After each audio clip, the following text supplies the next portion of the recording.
નમસ્કાર મિત્રો, આજે આપણે પ્રાયોગિક યોજનાની બાહ્ય યથાર્થતા વિશે ચર્ચા કરીશું.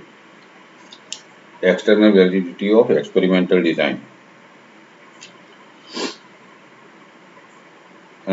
બાહ્ય યથાર્થતા પ્રયોગની સામાન્યીકરણ ક્ષમતા સાથે સંકળાયેલી બાબત છે. સામાન્યીકરણ ક્ષમતા એટલે શું? તો પ્રયોગ કર્યા બાદ જે પરિણામો મળે છે તેવા જ પરિણામો જે તે પ્રયોગનો ભવિષ્યમાં અમલ કરવામાં આવે, પુનઃ અમલ કરવામાં આવે ત્યારે પણ મળે, એટલે કે બંને સંજોગોમાં સમાન પરિણામો મળે તો આપણે કહી શકીએ કે પ્રયોગની સામાન્યીકરણ ક્ષમતા સારી છે. અને જે પ્રયોગની સામાન્યીકરણ ક્ષમતા સારી હોય તે પ્રયોગ બાહ્ય યથાર્થતા ધરાવે છે તેમ કહેવાય. મનોવિજ્ઞાન, સામાજિક વિજ્ઞાન અને શિક્ષણશાસ્ત્રના ક્ષેત્રમાં જીવંત વ્યક્તિઓ ઉપર પ્રયોગ કરવામાં આવે છે અને જીવંત વ્યક્તિઓના લક્ષણો પર અનેક પરિબળોની અસર પડતી હોય છે. તેના કારણે પ્રયોગની બાહ્ય યથાર્થતા જોખમાતી હોય છે. આમાં કેટલા પરિબળો છે તેના વિશે આપણે ચર્ચા કરીશું. પ્રાયોગિક યોજનાની બાહ્ય યથાર્થતા પર અસર કરતા પરિબળો, factors affecting external validity of experimental design. આવા અનેક પરિબળો છે. તમામ પરિબળોની આપણે એક પછી એક ચર્ચા કરતા જઈશું. પહેલું પરિબળ છે સ્વતંત્ર ચલ એક્સ અને પૂર્વ કસોટી વચ્ચેની આંતરક્રિયા, interaction between independent variable x and pre test. પૂર્વ કસોટી ઉત્તર કસોટી યોજનાને આ પરિબળ લાગુ પડે છે. પૂર્વ કસોટી પરતંત્ર ચલ પર આધારિત હોય છે. તેથી પ્રયોગ કરતા પહેલા જ્યારે પૂર્વ કસોટી લેવામાં આવે છે ત્યારે પ્રયોગપાત્રો જાણે અજાણે પ્રયોગના વિષય વસ્તુ સાથે પરિચિત થઈ જાય છે અને વધારે જિજ્ઞાસુ અને જાગૃત બની જાય છે. તેથી પ્રયોગ વખતે તેઓ સ્વતંત્ર ચલને એટલે કે માવજતને અપેક્ષા કરતા સારો પ્રતિચાર અને પ્રતિસાદ આપે છે. તેથી સ્વતંત્ર ચલની પરતંત્ર ચલ પર જે અસર પડે છે તે સ્વતંત્ર ચલ અને પૂર્વ કસોટી વચ્ચેની આવી જાગૃતિની આંતરક્રિયાના કારણે પડતી હોય છે અને પરતંત્ર ચલ પર સ્વતંત્ર ચલની અપેક્ષા કરતા સારી અસર પડે છે. હવે ભવિષ્યમાં જ્યારે આ પ્રયોગનો અમલ કરવામાં આવે છે ત્યારે પૂર્વ કસોટી હોતી નથી, એટલે પ્રયોગપાત્રો પ્રયોગ પહેલા પ્રયોગના વિષય વસ્તુ સાથે પરિચિત થતા નથી. પરિણામે તેઓ માવજતને એટલે કે સ્વતંત્ર ચલને સ્વાભાવિક અને કુદરતી પ્રતિચાર આપે છે અને એ પ્રયોગના અંતે ઉત્તર કસોટી લઈને પરતંત્ર ચલનું જે માપ મેળવવામાં આવે છે તે મૂળ પ્રયોગ વખતે મળેલા માપ કરતાં જુદું આવે છે. પરિણામે પ્રયોગની બાહ્ય યથાર્થતા જોખમાય છે. આ પરિબળથી બચવા માટે પ્રયોગકર્તાએ પૂર્વ કસોટી વગરની પ્રાયોગિક યોજનાની પસંદગી કરવી જોઈએ અથવા સોલોમન 4 જૂથ યોજનાની પસંદગી કરવી જોઈએ. બીજું પરિબળ છે સ્વતંત્ર ચલ એક્સ અને પાત્ર પસંદગી ભેદ વચ્ચેની આંતરક્રિયા, interaction between independent variable x and subject selection bias. શું છે આ? તો આ પરિબળ પ્રયોગ માટે પસંદ કરવામાં આવેલા પાત્રોની પસંદગીની ખામી દર્શાવે છે. જો વ્યાપ વિશ્વનું પ્રતિનિધિત્વ સંપૂર્ણ પ્રતિનિધિત્વ કરતા પાત્રોની પ્રયોગ દરમિયાન પસંદગી ન કરવામાં આવી હોય તો એવું બની શકે કે સ્વતંત્ર ચલ એટલે કે માવજતને ખૂબ જ સારો અથવા ખૂબ જ નબળો પ્રતિચાર આપનારા પાત્રોની વધારે પસંદગી થાય. પરિણામે પ્રયોગના અંતે જે ઉત્તર કસોટી લેવામાં આવે તેમાં પરતંત્ર ચલનું માપ અપેક્ષા કરતાં નબળું કે સારું જોવા મળે. આ જે અસર છે એને સ્વતંત્ર ચલ એક્સ અને પાત્ર પસંદગી ભેદ વચ્ચેની આંતરક્રિયા તરીકે ઓળખવામાં આવે છે. હવે ભવિષ્યમાં જ્યારે પ્રયોગનો પુનઃ અમલ કરવામાં આવે સામાન્ય પરિસ્થિતિમાં ત્યારે તમામ પ્રકારના પાત્રો હશે, નબળા પણ હશે, સરેરાશ પણ હશે, હોશિયાર પણ હશે. એટલે તમામ પ્રકારના પાત્રોના પ્રતિચાર અને પ્રતિસાદના આધારે પ્રયોગના અંતે ઉત્તર કસોટીમાં પરતંત્ર ચલનું માપ મળશે. અને આવા સંજોગોમાં મૂળ પ્રયોગના પરિણામો અને ભવિષ્યમાં તે પ્રયોગનો અમલ કરવાના કારણે મળતા પરિણામો વચ્ચે તફાવત જોવા મળશે અને પ્રાયોગિક યોજનાની બાહ્ય યથાર્થતા જોખમાશે. આ પરિબળથી બચવા માટે સંશોધકે પ્રયોગ વખતે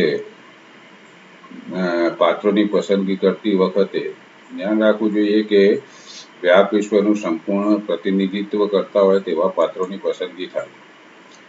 એના પછીનું પરિબળ છે પ્રયોગ વિધિઓની પ્રતિક્રિયાત્મક અસર, reactive effect of experimental procedure.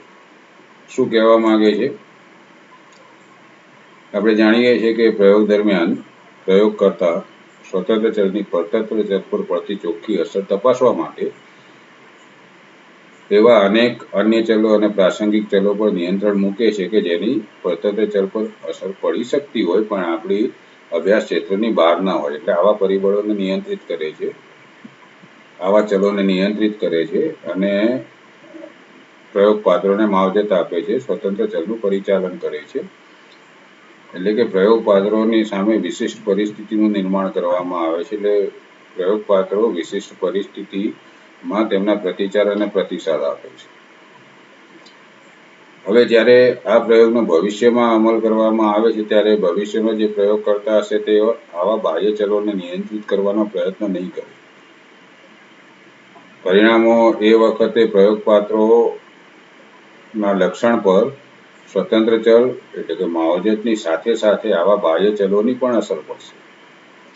પરિણામે એ વખતે ઉત્તર કસોટીનો અમલ કરીને પરતંત્ર ચલનું જે માપ મેળવવામાં આવશે તે મૂળ પ્રયોગના માપ કરતાં જુદું હશે. એટલે કે બંને વચ્ચે તફાવત જોવા મળશે ને આવા સંજોગોમાં પ્રયોગની બાહ્ય યથાર્થતા જોખમાશે. એના પછીનું પરિબળ છે પ્રયોગકર્તાની અસર. આપણે જાણીએ કે દરેક વ્યક્તિને વિશિષ્ટ લાક્ષણિકતા હોય છે કે જે તેને અન્ય વ્યક્તિઓથી જુદી પાડે છે. એ જ રીતે દરેક પ્રયોગકર્તાની પણ પોતાની વિશિષ્ટ લાક્ષણિકતાઓ હોય છે. પ્રાયોગિક સંશોધનમાં મૂળ પ્રયોગ કરતી વખતે જે પ્રયોગકર્તા પ્રયોગ કરે છે તેની વિશિષ્ટ લાક્ષણિકતાઓની અસર પ્રયોગ પાત્રો પર પડે છે. એટલે પ્રયોગ પાત્રોના જે ચોક્કસ લક્ષણ પર આપણે સ્વતંત્ર ચલની અસર તપાસવા માંગીએ છીએ તે લક્ષણ પર સ્વતંત્ર ચલની સાથે સાથે પ્રયોગકર્તાની આ વિશિષ્ટ લાક્ષણિકતાની પણ અસર પડતી હોય છે. હવે ભવિષ્યમાં જ્યારે આ પ્રયોગનો અમલ કરવામાં આવે ત્યારે પ્રયોગકર્તા જુદો હશે, એની જુદી વિશિષ્ટ લાક્ષણિકતાઓ હશે અને એ વખતે સ્વતંત્ર ચલની સાથે સાથે એની વિશિષ્ટ લાક્ષણિકતાઓની અસર પરતંત્ર ચલ પર પડશે.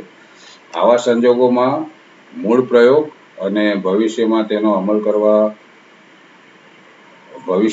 તે પ્રયોગનો પુનઃ અમલ કર્યા બાદ જે પરિણામો મળે છે એ બંને વખતના પ્રયોગોના પરિણામોમાં તફાવત જોવા મળશે અને આવા સંજોગોમાં પ્રયોગની બાહ્ય યથાર્થતા જોખમાશે. એના પછીનું પરિબળ છે સમકાલીન ઘટનાઓ અને સ્વતંત્ર ચલની આંતરક્રિયા. Interaction between contemporary events and independent variable.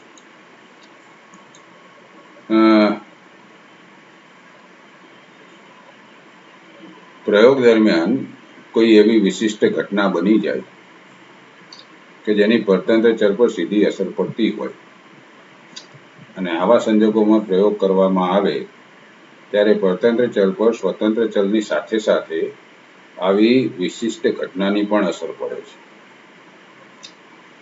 અને આવો પ્રયોગ કરીને પરિણામો તારવવામાં આવે છે. હવે ભવિષ્યમાં જ્યારે આ પ્રયોગનો અમલ કરવામાં આવે ત્યારે આવી કોઈ વિશિષ્ટ ઘટના ન બને તો પરતંત્ર ચલ પર ફક્ત સ્વતંત્ર ચલની અસર પડતી હોય છે. આવા સંજોગોમાં પ્રયોગની બાહ્ય યથાર્થતા જોખમાતી હોય છે. આપણે એક ઉદાહરણ દ્વારા સમજીએ કે કોરોનાની મહામારીના કાળમાં સમગ્ર વિશ્વના લોકો માનસિક રીતે સામાન્ય તાણ તો અનુભવે જ છે. આવા સંજોગોમાં વ્યક્તિની માનસિક તાણ દૂર કરવા માટે જે પ્રયોગ કરવામાં આવે તેમાં માનસિક તાણ દૂર કરવા માટે અપેક્ષા કરતાં વધારે પ્રયત્નો કરવા પડે. હવે આવો પ્રયોગ કરીને એક પરિણામ મેળવવામાં આવે કે આ પ્રયોગની કેટલી અને કેવી અસર છે. હવે ભવિષ્યમાં જ્યારે આવી કોઈ મહામારી ન હોય ને લોકો સામાન્ય પરિસ્થિતિમાં જીવન જીવતા હોય ત્યારે આ જ પ્રયોગનો પુનઃ અમલ કરવામાં આવે તો ઓછા પ્રયત્ને માનસિક તાણ દૂર કરી શકાય. આવા સંજોગોમાં મૂળ પ્રયોગ અને ભવિષ્યમાં તેનો અમલ કરવાના કારણે મળતા પરિણામોમાં તફાવત જોવા મળે છે અને પ્રયોગની બાહ્ય યથાર્થતા જોખમાય છે. આ પરિબળથી બચવા માટે શું કરવું? તો જ્યારે કોઈ આવી વિશિષ્ટ ઘટનાઓ બનતી હોય ત્યારે પ્રયોગ કરવાનું ટાળવું જોઈએ. સામાન્ય સંજોગોમાં પ્રયોગ કરવાનો પ્રયત્ન કરવો જોઈએ. એના પછીનું પરિબળ છે હોથોર્ન અસર, હોથોર્ન ઇફેક્ટ. આ પરિબળ એવું કહે છે કે જો પ્રયોગ દરમિયાન પ્રયોગપાત્રોને ખબર પડી જાય કે તેમની ઉપર તેમને વિશિષ્ટ માવજત આપવામાં આવી રહી છે અને આવી માવજત આપ્યા પછી તેમના લક્ષણનું માપ મેળવવામાં આવશે અને જો તેઓ સારો દેખાવ નહીં કરે તો તેઓ નબળા સાબિત થશે. તેથી આવી માનસિકતાના કારણે જો એમને ખબર પડી જાય કે તેમની પર પ્રયોગ કરવામાં આવે છે તો આવી માનસિકતાના કારણે તેઓ પ્રયોગ દરમિયાન અપેક્ષા કરતાં સારો પ્રતિચાર અને પ્રતિસાદ આપવાનો પ્રયત્ન કરશે. પરિણામે બનશે એવું કે જ્યારે ભવિષ્યમાં આ પ્રયોગનો પુનઃ અમલ કરવામાં આવે ને એ વખતે પ્રયોગપાત્રોને આવી કોઈ ખબર ન પડે તો તેઓ સામાન્ય પ્રતિચાર આપશે, કુદરતી અને સ્વાભાવિક પ્રતિચાર આપશે. પરિણામે મૂળ પ્રયોગના પરિણામો અને ભવિષ્યમાં તેનો અમલ કરવાના કારણે મળતા પરિણામો વચ્ચે તફાવત જોવા મળશે અને પ્રયોગની બાહ્ય યથાર્થતા જોખમાશે. આને હોથોર્ન અસર નામ કેમ આપવામાં આવ્યું? તો અમેરિકાની એક કંપની હતી, વેસ્ટર્ન કંપની. એના કારીગરોના અમુક ચોક્કસ લક્ષણો પર એક ચોક્કસ પરિબળની અસર તપાસવા માટે, સ્વતંત્ર ચલની અસર તપાસવા માટે પ્રયોગ કરવામાં આવ્યો હતો અને કારીગરોને પહેલાથી ખબર પડી ગઈ હતી કે તેમની ઉપર કોઈ પ્રયોગ કરવામાં આવી રહ્યો છે, તેમના ચોક્કસ લક્ષણનું માપન કરવામાં આવી રહ્યું છે અને જો તેઓ સારો દેખાવ નહીં કરે તો તેઓ નબળા સાબિત થશે. તેથી પ્રયોગ દરમિયાન તે લોકોએ અપેક્ષા કરતાં સારો પ્રતિચાર આપેલો. પરિણામે પ્રયોગના પરિણામો અપેક્ષા કરતાં વધારે સારા જોવા મળ્યા હતા. ત્યારથી આ અસરને હોથોર્ન અસર નામ આપવામાં આવ્યું છે. આ પરિબળથી બચવા માટે પ્રયોગકર્તાએ ધ્યાન રાખવું જોઈએ કે પ્રયોગપાત્રોને તેના હેતુઓની ખબર ન પડવી જોઈએ અને સામાન્ય સંજોગોમાં એણે પ્રયોગ કરવો જોઈએ. પ્રયોગપાત્રોની જાણ બહાર તેમણે પ્રયોગ કરવો જોઈએ.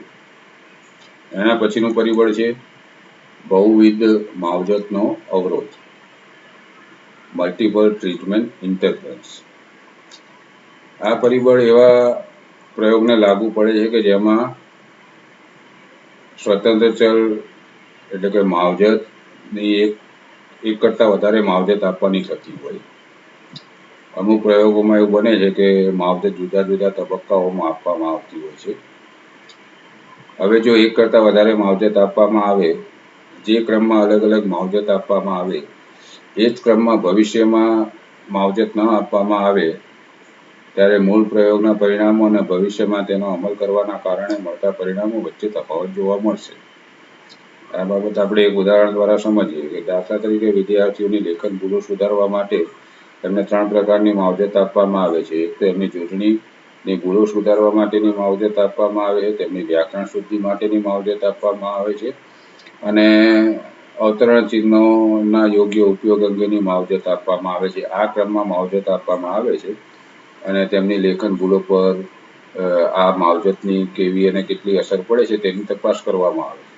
હવે ભવિષ્યમાં જો આ 3 પ્રકારની માવજત જુદા જુદા ક્રમમાં આપવામાં આવે તેનું પરિણામ જુદું મળે, કારણ કે દરેક માવજતની સ્વતંત્ર ચલ પર અસર તો પડે છે પણ દરેક માવજતની પહેલાંની માવજત અને છેલ્લી માવજતની સંયુક્ત અસર પડે છે. એટલે ક્રમ બદલાય તો માવજતની અસર બદલાય.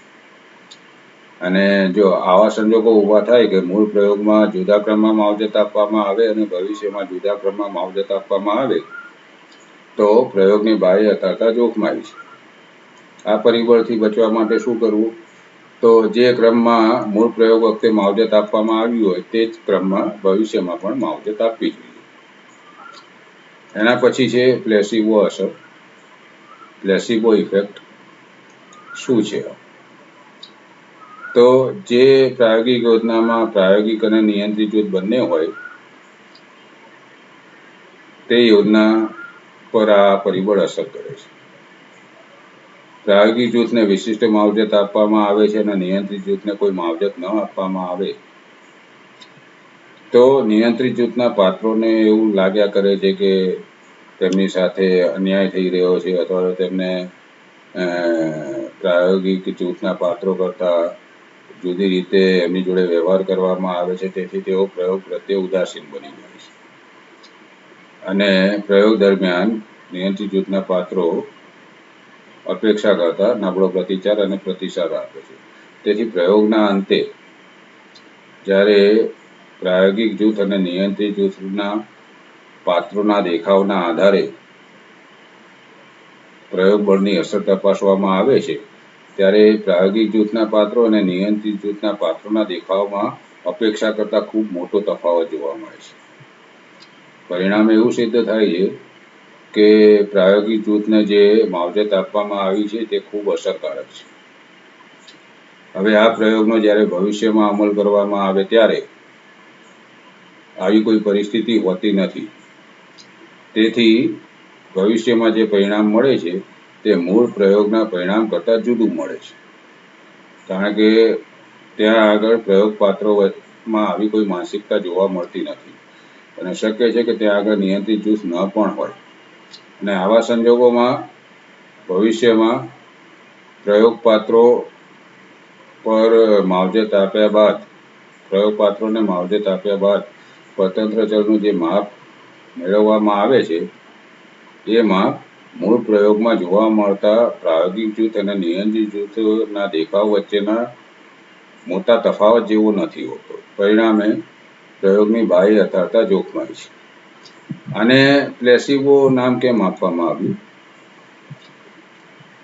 મનોવિજ્ઞાનના ક્ષેત્રમાં ઔષધીય અસર ન ધરાવતી હોય તેવી દવાઓનો ઉપયોગ કરવામાં આવે છે, કારણ કે ઘણા મનોરોગીઓ એવી માનસિકતા સાથે જીવતા હોય છે કે જો તેમને દવાઓ આપવામાં આવે તો જ તેમના રોગમાં સુધારો થાય. અમુક વખતે એવું બને કે તેમને દવાની જરૂર ના હોય અને મનોવૈજ્ઞાનિક તેનો ઉપચાર કરે અને કહે કે તમે બિલકુલ સારા છો, તો એ સ્વીકારતા નથી અને માનસિક રીતે ત્રસ્ત રહ્યા કરે છે. આવા સંજોગોમાં મનોવૈજ્ઞાનિક તેને કોઈ પણ ઔષધીય અસર ન ધરાવતી હોય એવી કોઈ ગોળી આપી દે છે. એટલે દવા મળ્યાના સંતોષના કારણે એ મનોરોગી એ રોગથી મુક્ત થઈ જાય છે. એટલે પ્લેસિબોની આ જે ઇફેક્ટ છે, એટલે કે નિયંત્રિત જૂથના પાત્રો જે પ્રયોગ પ્રત્યે ઉદાસીન બની જાય છે, કારણ કે એમને એવું લાગે છે કે તેમને યોગ્ય ટ્રીટમેન્ટ આપવામાં નથી આવતી, તેમની જોડે ઓરમાયું વર્તન કરવામાં આવે છે. તેથી પ્રયોગકર્તા શું કરે છે કે નિયંત્રિત જૂથના પાત્રોને પણ કોઈ એવી સામાન્ય માવજત આપી દે છે કે જેની પરતંત્ર ચલ પર કોઈ અસર ન હોય. આ જે માવજત છે એ પ્લેસિબો જેવી અસર કરે છે. એટલે આ પરિબળથી બચવા માટે પ્રયોગકર્તાએ હંમેશા નિયંત્રિત જૂથના પાત્રોને કોઈ એવી માવજત આપવી જોઈએ કે જેની પરતંત્ર ચલ પર કોઈ સીધી અસર ના પડતી હોય. પરિણામે નિયંત્રિત જૂથના પાત્રો સ્વાભાવિક પ્રતિચાર આપશે અને પ્રયોગના અંતે પ્રાયોગિક જૂથ અને નિયંત્રિત જૂથના પાત્રોના દેખાવ વચ્ચે જે તફાવત શોધવામાં આવશે તે તફાવત સ્વાભાવિક તફાવત જોવા મળશે. પરિણામે પ્રયોગની બાહ્ય યથાર્થતા જોખમાશે નહીં.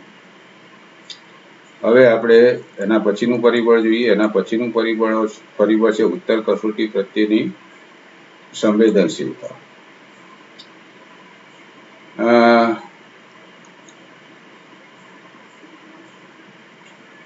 કોઈ પણ વ્યક્તિને કોઈ પણ વસ્તુ શીખવાડ્યા પછી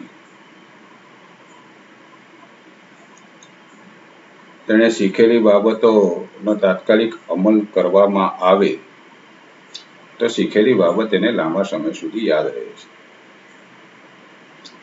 હવે પ્રાયોગિક સંશોધનમાં હંમેશા પ્રયોગ કર્યા બાદ ઉત્તર કસોટી લેવામાં આવે છે. એટલે આ ઉત્તર કસોટી લેવાના કારણે પ્રયોગ પાત્રોને પ્રયોગ દરમિયાન તેમણે જે કંઈ પણ શીખેલું છે તે જ્ઞાનનો ઉપયોગ કરવાની તક મળે છે. પરિણામે તેમણે શીખેલી બાબતોનું દ્રઢીકરણ થાય છે. તેથી પ્રયોગ બળની પરતંત્ર ચલ પર સારી અસર જોવા મળે છે. હવે જો આ પ્રયોગનો ભવિષ્યમાં અમલ કરવામાં આવે અને ઉત્તર કસોટી તરત જ લેવામાં ના આવે તો ભવિષ્યમાં પાત્રોને તેમણે શીખેલી બાબતોનો અમલ કરવાની તક તાત્કાલિક મળતી નથી. એટલે તેમણે શીખેલી બાબતોનું દ્રઢીકરણ થતું નથી. તેથી મૂળ પ્રયોગ વખતના પરિણામો અને ભવિષ્યમાં પ્રયોગનો પુનઃ અમલ કરવાના કારણે મળતા પરિણામો વચ્ચે તફાવત જોવા મળે છે. તેથી પ્રયોગની બાહ્ય યથાર્થતા જોખમાય છે. આ પરિબળથી બચવા માટે શું કરવું? તો ભવિષ્યમાં જ્યારે પ્રયોગનો અમલ કરવામાં આવે ત્યારે મૂળ પ્રયોગ વખતે જ્યારે અને જે કસોટી લેવામાં આવી હતી જેટલા સમય બાદ જે કસોટી લેવામાં આવી તેટલા સમય બાદ તે કસોટી લઈએ તો બંને વખતના પરિણામોમાં સમાનતા જોવા મળે અને પ્રયોગની બાહ્ય યથાર્થતા જોખમાય નહીં. એના પછી છે ઉત્તર કસોટીનો પ્રકાર, ટાઈપ ઓફ પોસ્ટ ટેસ્ટ. હવે આપણે જાણીએ છીએ કે કસોટીઓના અલગ અલગ પ્રકાર છે. અનાત્મલક્ષી કસોટી છે, પછી પરફોર્મન્સ ટેસ્ટ છે, ક્રિયાત્મક કસોટી છે, નિબંધ પ્રકારના પ્રશ્નો ધરાવતી કસોટી છે. હવે કસોટીના અલગ અલગ પ્રકાર છે. આપણે પ્રયોગ કરતા અભ્યાસપાત્રને કોઈ માવજત આપે છે. માવજત આપ્યા પછી સ્વતંત્ર ચલની પરતંત્ર ચલ પર કેટલી અને કેવી અસર પડી છે તે તપાસવા માટે જો યોગ્ય કસોટીનો ઉપયોગ કરવામાં ન આવે તો સ્વતંત્ર ચલની પરતંત્ર ચલ પર પડતી સ્પષ્ટ અસર માપી શકાય નહીં અને પ્રયોગના પરિણામો અપેક્ષા કરતા નબળા કે સારા જોવા મળે અયોગ્ય કસોટીના કારણે. ને ભવિષ્યમાં જ્યારે એ પ્રયોગનો અમલ કરવામાં આવે ત્યારે મૂળ પ્રયોગના પરિણામો જેવા પરિણામો જોવા ન મળે. પરિણામો ખોટા તારવવામાં આવે એટલે એનું સામાન્યીકરણ યોગ્ય રીતે કરી ન શકાય. જેમ કે વિદ્યાર્થીઓની લેખિત અભિવ્યક્તિ સુધારવા માટે કોઈ માવજત આપવામાં આવી હોય તો લેખિત અભિવ્યક્તિમાં તો ઘણી બધી બાબતો આવી જાય છે. એમાં મુક્ત વિચારો રજૂ કરવાની વાત પણ આવે, ગ્રામરની વાત પણ આવે અને વ્યાકરણની વાત પણ આવે, જોડણીની વાત આવે, લેખન શૈલીની વાત આવે અને એના વિચારો પ્રગટ કરવાની ક્ષમતાની વાત આવે. એના માટે પ્રયોગ કર્યા બાદ જો આપણે અનાત્મક લક્ષી કસોટી લઈએ તો પ્રયોગની તેમની લેખિત અભિવ્યક્તિ પર કેવી અને કેટલી અસર પડી છે તેનું સ્પષ્ટ માપ મેળવી ન શકાય. આ સંજોગમાં તો તેમની નિબંધ પ્રકારની જ કસોટી લેવી પડે. નિબંધ પ્રકારના પ્રશ્નો ધરાવતી જ કસોટી લેવી પડે તો જેથી તેઓ તેમની મૌલિક અભિવ્યક્તિને યોગ્ય રીતે વ્યક્ત કરી શકે, તેમના મૌલિક વિચારોને યોગ્ય રીતે વ્યક્ત કરી શકે. અનાત્મલક્ષી કસોટીમાં આ તક મળે નહીં. તેથી પ્રયોગ કર્યા બાદ પરતંત્ર ચલનું માપન કરવા માટે જો યોગ્ય કસોટીનો ઉપયોગ કરવામાં ન આવે તો સ્વતંત્ર ચલની પરતંત્ર ચલ પર પડતી સ્પષ્ટ અસર જાણી શકાય નહીં અને એના પરિણામોનું સામાન્યીકરણ થઈ શકે નહીં. પરિણામો ઉલટા આવે. આવા સંજોગોમાં પ્રાયોગિક યોજનાની બાહ્ય યથાર્થતા જોખમાતી હોય છે. આ પરિબળથી બચવા માટે શું કરવું? તો જે પ્રકારની માવજત આપી હોય અને જે પ્રકારના લક્ષણ ઉપર કોઈ સ્વતંત્ર ચલની અસર તપાસવાની હોય તે લક્ષણનું માપન કરવા માટે યોગ્ય કસોટીનો ઉપયોગ કરવો જોઈએ. એના પછીનું પરિબળ છે માવજત અને માપન સમય વચ્ચે આંતરક્રિયા. આગળ પણ વાત કરી દીધી છે. પ્રયોગપાત્રોને માવજત આપ્યા બાદ યોગ્ય સમયે એમનું એમનું માપન કરવું જોઈએ, એટલે કે પરતંત્ર ચલનું માપન કરવું જોઈએ. પ્રયોગ પાત્રોના લક્ષણોનું માપન કરવું જોઈએ. જો અને કયા સમયે માપન કરવું તે બાબત કયા લક્ષણનું માપન કરવાનું છે તેના પર આધારિત છે. વ્યક્તિના અમુક લક્ષણો પર અમુક માવજતની અસર લાંબા ગાળે જોવા મળતી હોય છે. દાખલા તરીકે વિદ્યાર્થીઓની મૂલ્યો પ્રત્યેની જાગૃતિ વધારવા માટે કોઈ પ્રયોગ કરવામાં આવ્યો હોય, 1 અઠવાડિયા સુધી, 15 દિવસ સુધી કે મહિના સુધી, તો પ્રયોગ કર્યા બાદ તરત જ જો એમની મૂલ્યો પ્રત્યેની જાગૃતિની કસોટી લેવામાં આવે તો અપેક્ષિત પરિણામો ન મળે, કારણ કે મૂલ્યોનો વિકાસ કરવા માટે સમય જોઈએ. એટલે પ્રયોગ કર્યા પછી ચોક્કસ સમય મર્યાદા બાદ જ તેમના મૂલ્યો પ્રત્યેની જાગૃતિની તપાસ કરવા માટે કસોટી લેવી જોઈએ. આ રીતે કયા પ્રકારની માવજત છે, કયા લક્ષણ પર માવજતની અસર તપાસવાની છે, અને જે તે લક્ષણ પર માવજતની અસર કેટલા સમયે જોવા મળશે, તે તમામને ધ્યાનમાં રાખીને ઉત્તર કસોટી લેવામાં આવે તો જ સ્વતંત્ર ચલની પરતંત્ર ચલ પર પડતી સ્પષ્ટ અસર માપી શકાય. જો આવું ન કરવામાં આવે તો પ્રયોગના પરિણામોનું સામાન્યીકરણ ન કરી શકાય અને પ્રયોગની બાહ્ય યથાર્થતા જોખમાય. એટલે આ પરિબળનું ખૂબ જ ધ્યાન રાખવું જોઈએ પ્રયોગકર્તાએ.